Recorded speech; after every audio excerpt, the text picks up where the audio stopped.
un mundo altamente tecnificado como en el que vivimos, estamos habituados a considerar como grandes hitos tecnológicos de la historia de la humanidad aquellos descubrimientos o inventos que están relacionados con complejos procesos de transformación de la energía o que han dado lugar a sofisticadas máquinas.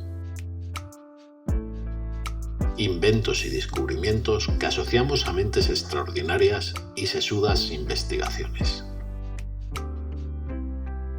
Desde este punto de vista, los grandes descubrimientos y avances técnicos sucedidos durante la prehistoria, si exceptuamos quizás el fuego, la transformación de los metales o la consabida rueda, suelen pasar desapercibidos, y es común achacarlos a la casualidad y a la intervención de algún cavernícola ligeramente más avispado que sus congéneres. La cerámica es una buena muestra de ello. Si realizásemos una encuesta a pie de calle, seguro que casi nadie la incluiría en el top 10 de los grandes hitos de la humanidad. Sin embargo, desde su descubrimiento, hace más de 10.000 años, se ha convertido en un elemento imprescindible en nuestras vidas.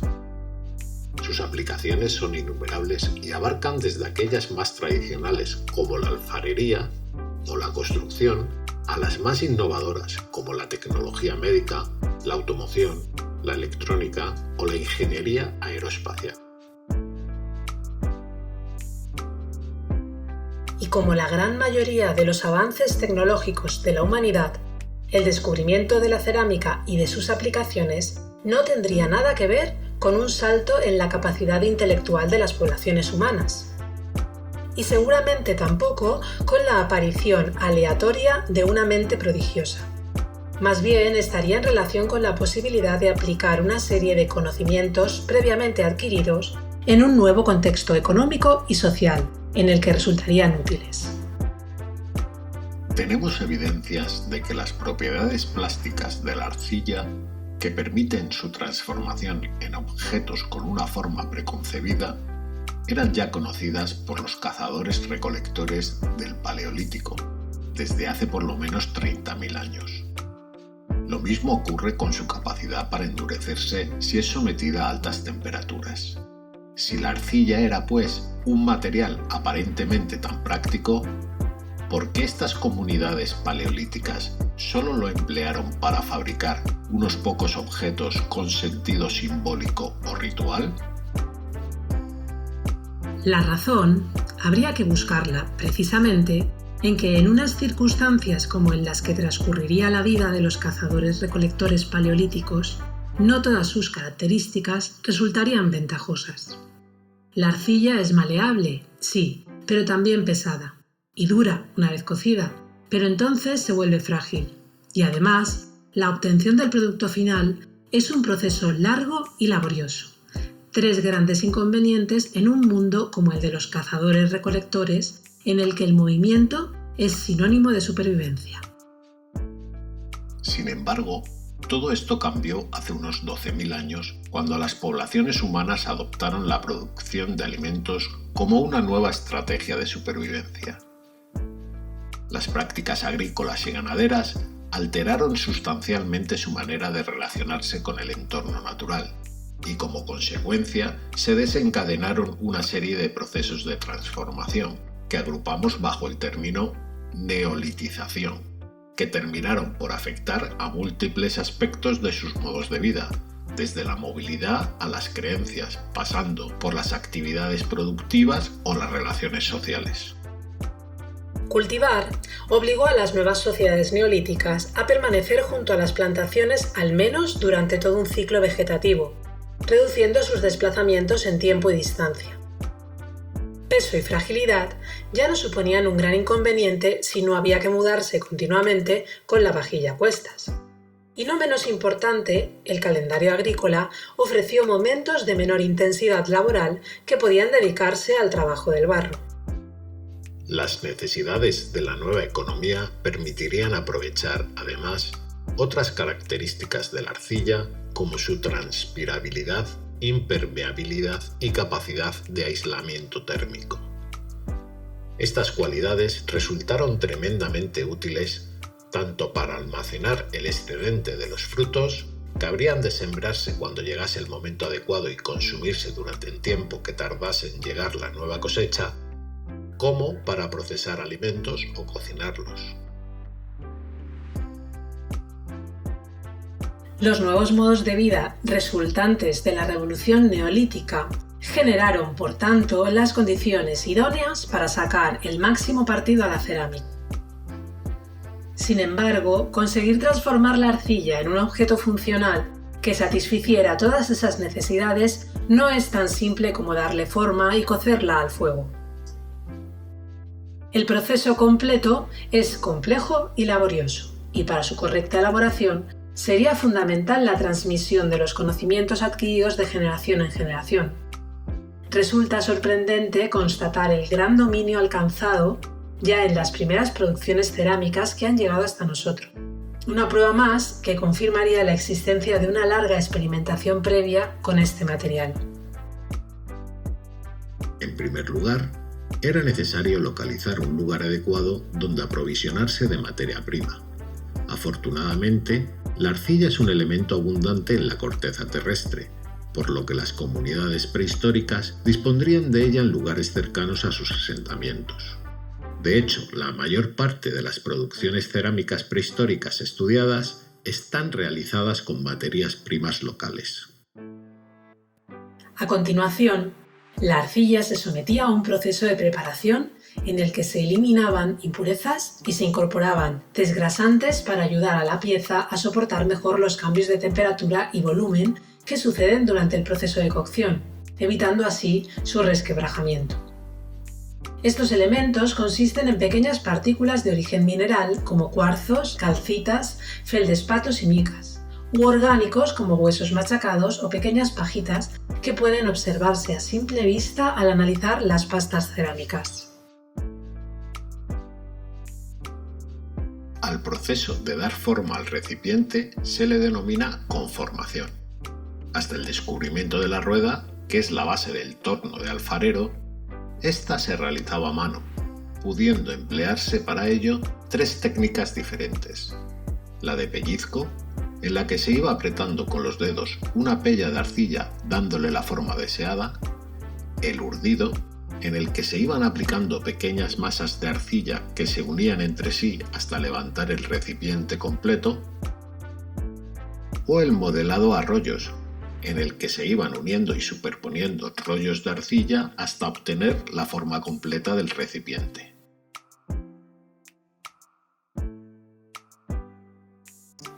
Seguidamente, para hacer desaparecer las uniones entre los rollos o las masas de arcilla, lo normal era que las superficies se regularizaran. Así, reconocer el tipo de modelado en un producto acabado no siempre es fácil, pudiendo encontrar más evidencias en el interior del recipiente que, por resultar la parte menos visible de la pieza, podía quedar a veces más descuidada. En caso necesario, también es en este momento cuando se aplican los elementos de sujeción o decoración deseados como asas, cordones o mamelones. Con el recipiente conformado, llegaba el momento de proporcionar el acabado final a las superficies y realizar, si fuera el caso, las decoraciones. Para los acabados se podía optar por dejar las superficies sin tratar, por realizar un simple alisado que igualara su aspecto, o por pulirlas mediante técnicas de frotación que les proporcionaban una apariencia brillante. Aunque esta opción tiene a menudo un sentido funcional, pues estos acabados bruñidos servían para impermeabilizar las superficies, a veces es tal su grado de perfección que no cabe duda de que se buscaba con ello un efecto decorativo, que imitaba otros materiales como el metal o el cuero. Las decoraciones más habituales en este momento se realizaban a base de impresiones sobre la propia arcilla fresca, practicadas bien con los propios dedos, bien con cuerdas o con instrumentos de punta roma como conchas o peines, o mediante incisiones con punzones u otros instrumentos afilados.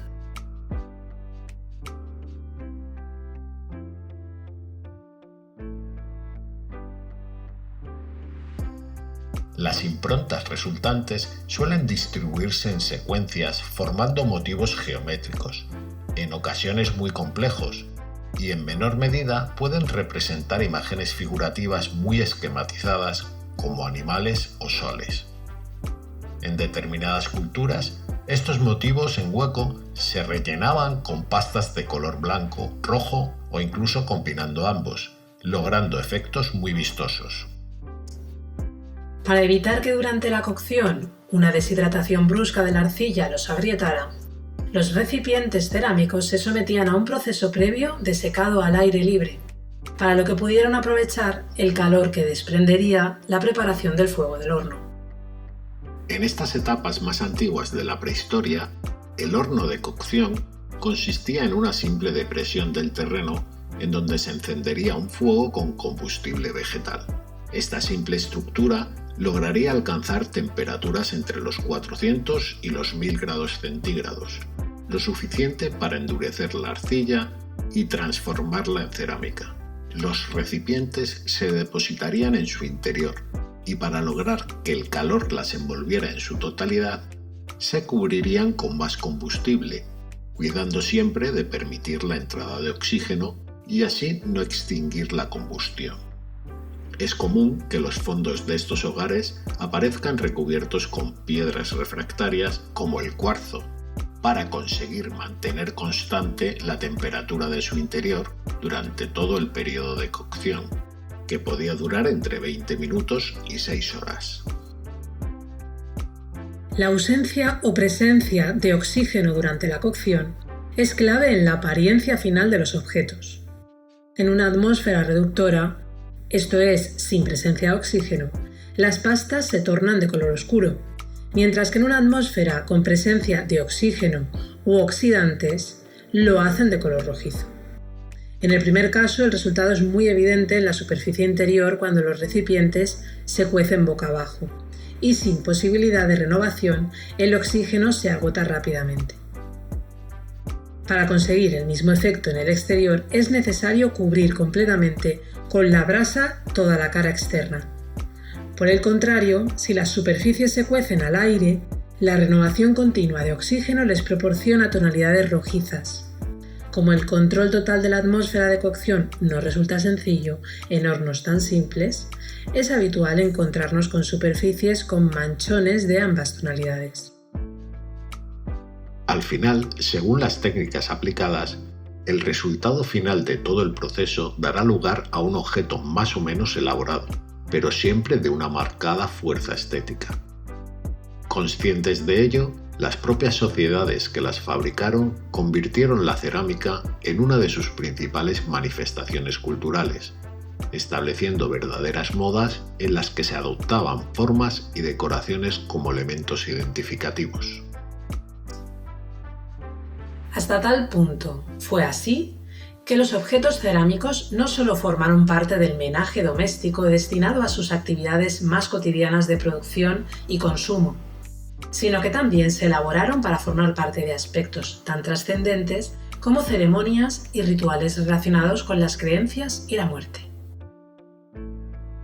Para los investigadores actuales, el reconocimiento de estas formas y decoraciones cerámicas, junto al estudio de sus técnicas de fabricación y de su interrelación con otros objetos e informaciones procedentes del registro arqueológico, se convierten en una herramienta indispensable para determinar cronologías, diferenciar periodos y áreas culturales, establecer rutas de intercambio comercial y cultural y aproximarse a los modos de vida de las primeras sociedades productoras.